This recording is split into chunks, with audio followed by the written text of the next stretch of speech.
आज हम वैदिक सिविलाइजेशन के बारे में पढ़ेंगे जो कि वैदिक एज में हुआ था एंड इसके बाद हम देखेंगे वैदिक लिटरेचर, उस टाइम का पॉलिटिकल ऑर्गेनाइजेशन, वैदिक एज में हम कैसे क्लासिफिकेशन करते हैं एंड देन हम उस टाइम की सोसाइटी के बारे में पढ़ेंगे, वहाँ की इकोनॉमिक कंडीशंस, रिलीजन और लास्ट में हम कुछ MCQs सॉल्व करेंगे।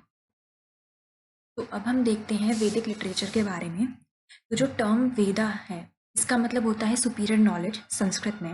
एंड उस टाइम पे 4 मेजर वेद थे, ऋग्वेद, सामवेद, यजुर्वेद एंड अथर्ववेद। तो जो ऋग्वेद था ये सबसे पहली वेद है एंड इसमें 1028 हिम्स हैं। हिम्स मतलब भजन टू प्रेज गॉड्स। नाउ जो सामवेद है उसमें है collection of songs and Indian music जो है वहीं से ओरिजिनेट हुआ है। Then third one is Yajurveda जिसमें रूल्स दिए हुए हैं जो कि किसी भी सैक्रिफाइस के टाइम फॉलो होने चाहिए।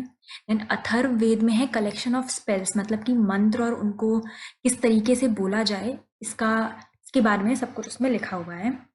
नेक्स्ट इनके अलावा हमारे पास उपनिषद, ब्रह्मणास, आर्यकास, रामायण और महाभारत थी। तो उपनिषद में जो है फिलोसफिकल टेक्स्ट लिखे हुए हैं जो हमारी बॉडी, हमारे सोल और मिस्ट्री ऑफ नेचर के बारे में सारे के सारे फिलोसफिकल टेक्स्ट लिखे हुए हैं उसमें।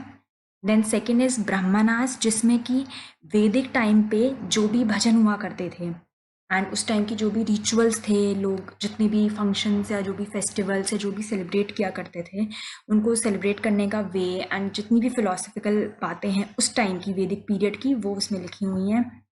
देन वी हैड आर्यकास जिसमें कि उस टाइम की जो भी मिस्ट्रीज थे, राइट्स थे एंड रिचुअल्स थे उनके बारे में लिखा हुआ है। अब रामायण और महाभारत के बारे में तो हम सबको पता है। तो रामायण लिखी थी वाल्मीकि ने एंड महाभारत लिखी थी वेद व्यास ने। अब हम पॉलिटिकल पार्ट देखते हैं उस एज का। सो पॉलिटिकल ऑर्गेनाइजेशन की जो बेसिक यूनिट थी उसे हम कुला बोलते थे एंड जो मल्टीपल फैमिलीज के ग्रुप को जो कि आपस में सब रिलेटेड होते थे एक दूसरे से उसे ग्रामम बोलते थे एंड जो ग्रुप ऑफ विलेजर्स था उसे वीसु बोलते थे एंड इसके हेड को हम विषयापति बोला जाता था उस टाइम पे। तो जो हाईएस्ट पॉलिटिकल यूनिट जो हुआ करती थी, जो अथॉरिटी में हुआ करती थी, जिसकी अथॉरिटी सबसे ज़्यादा ऊपर होती थी उसे जन या ट्राइब बोलते थे। And some of the tribal kingdoms जो उस टाइम के पॉपुलर ट्राइबल किंगडम्स थे वो थे भरतास, मत्स्यास, यदुस एंड पुरस। एंड जो काउंसिल ऑफ एल्डर्स उस टाइम पे एग्जिस्ट करती थी उसे सभा बोला जाता था and general assembly of people उसे समिति बोलते थे। और सभा एंड समिति उस टाइम के बड़े पॉलिटिकल बॉडीज हुआ करती थी। अब वैदिक सिविलाइजेशन का जो टाइम था उसको 2 पार्ट्स में डिवाइड किया गया है, अर्ली वैदिक पीरियड और ऋग वैदिक पीरियड जो कि 1500 BC से 1000 BC तक था एंड लेटर वैदिक पीरियड जो कि 1000 BC से 600 BC तक था। अब उस टाइम की जो सोसाइटी थी वो पेट्रियाकल थी एंड जो बेसिक यूनिट होती थी सोसाइटी की उसे हम ग्राहम या फैमिली बोलते थे एंड उसके हेड को ग्रहपति। उस टाइम पे ना ही चाइल्ड मैरिज का कोई कॉन्सेप्ट था, ना ही सती प्रथा फॉलो होती थी एंड जो वुमेन थी उस टाइम की वो कोई भी पॉपुलर असेंबलीज, मीटिंग्स, फंक्शन सब कुछ अटेंड कर सकती थी। अब Apala, Viswara, Ghosha and Lopamudra were some of the famous poets, women poets उस टाइम की थी ये चारों।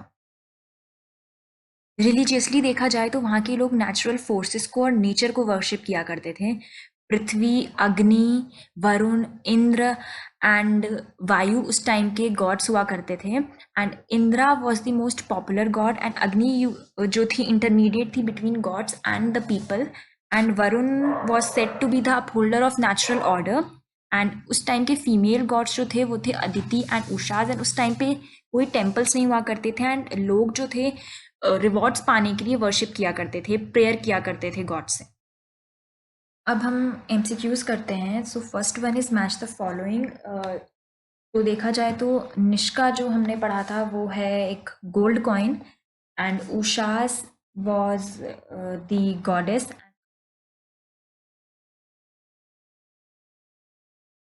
इसके हिसाब से फर्स्ट का we have second and second का थर्ड, देन थर्ड का we have fourth. So for this question we have A option as the correct option.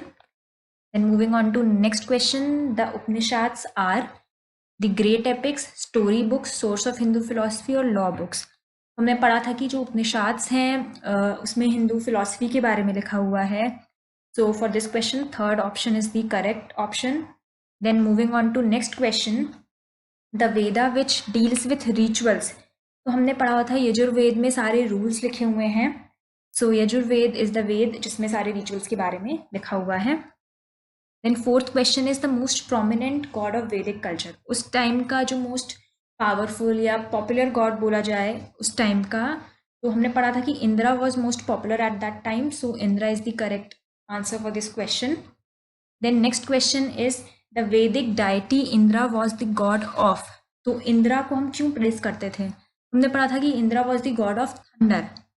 सो इस क्वेश्चन का सही आंसर है थर्ड। तो ये 3 क्वेश्चंस जो हैं वो आपके लिए अब होमवर्क हैं एंड इसका आंसर आप मुझे कमेंट सेक्शन में बता सकते हैं। एंड आज के लिए इस सेशन में बस इतना ही। Thank you.